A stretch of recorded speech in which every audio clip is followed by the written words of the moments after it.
Hey YouTube. In this episode I'll show you how to mount the NFS share we created in the last episode, and it's quite straightforward. It's not that difficult.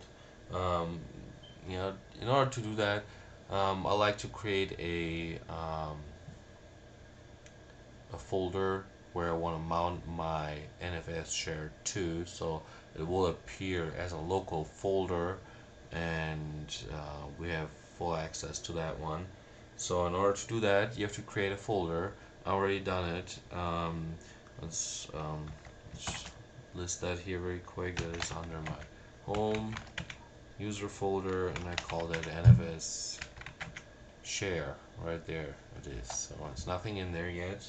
So, and in order to mount the NFS share, we need to have root right. So we gotta use sudo, and then we gotta use the mount command. If you want to know more about the mount command, then you gotta use man and then mount, and that will tell you all kind of information about mount, all the options, what you can do, and so on.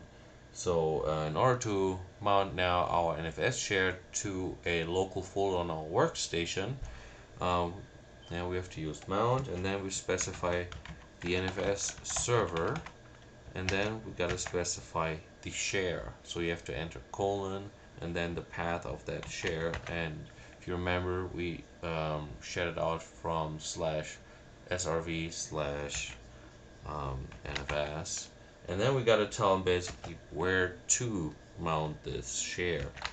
So we go back to home, my username, and then NFS share, yeah, right there, and you hit enter, and then it will usually ask you for your username or for your password. And in order to show you that we really mounted this share, you can enter df-h means human readable. Otherwise, all those size information, how much space is available, blah blah blah, would be shown in, if I'm correct, in kilobytes. So so right here we can see now that we have a mounted NFS share, yeah, 37 gig in size, 778 meg has been used, and 34 gig is still available.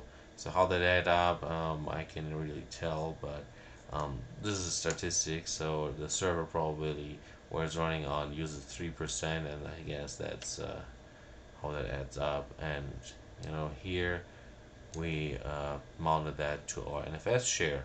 And another method to see how or that it's mounted is just use the mount command, and then you will see right here on the bottom there's the NFS share that we just mounted. And then you can also see that we have read-write access to that server IP address, basically on that share. So let's create a zero file. We'll just use the command touch and go to user folder, username, and NFS share, and create something like test.txt. Hit enter. Oh, okay. We gotta do it as sudo, and right there. So now we can look that up. Home, MSJ, NFS share, and you will see there's the text file. Let's get more information. See, it's created under nobody, no group, and has no size here. And to show you that I'm not fooling you guys, let's have a quick look on the server, and I will show you that from right from there as well.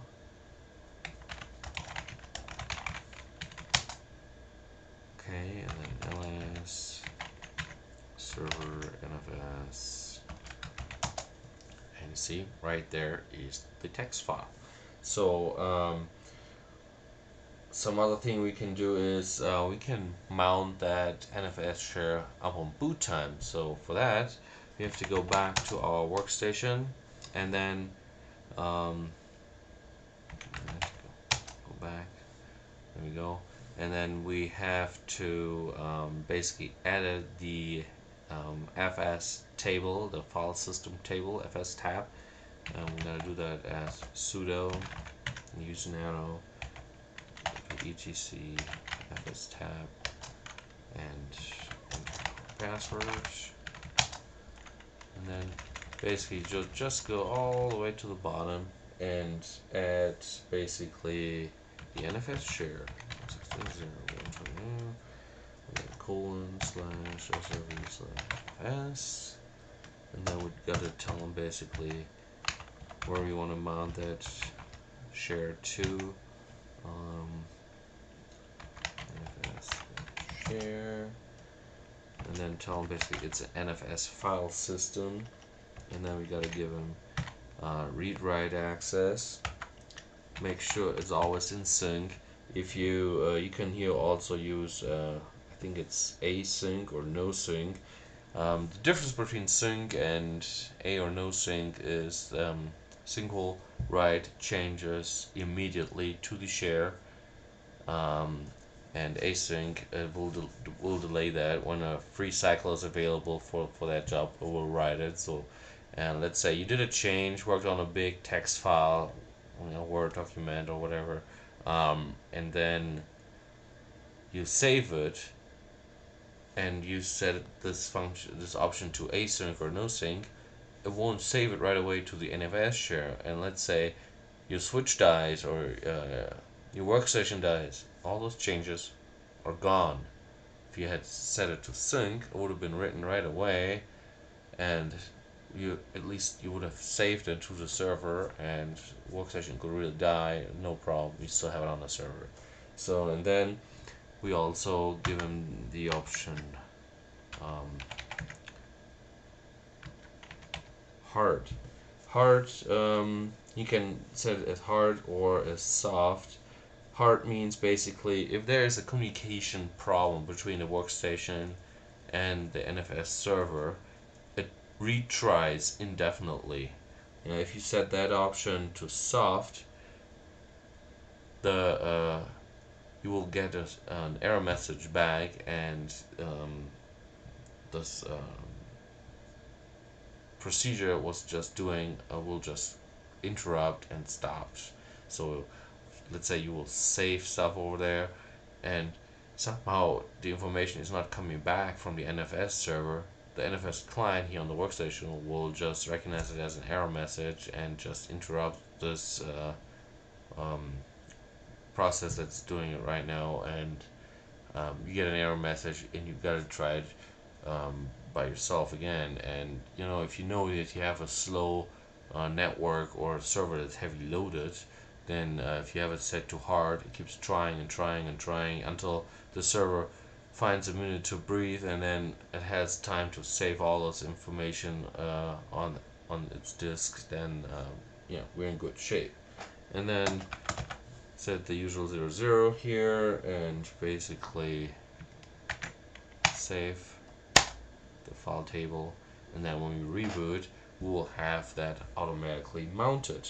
I hope that helped you a little bit to understand at least the basic steps to set up an NFS, and how to access and mount the NFS server. So I just can encourage you guys, just play around a little bit, read the man file for the exports and for the NFS and for mount, and I'm pretty sure the most questions you have will be answered by reading those files.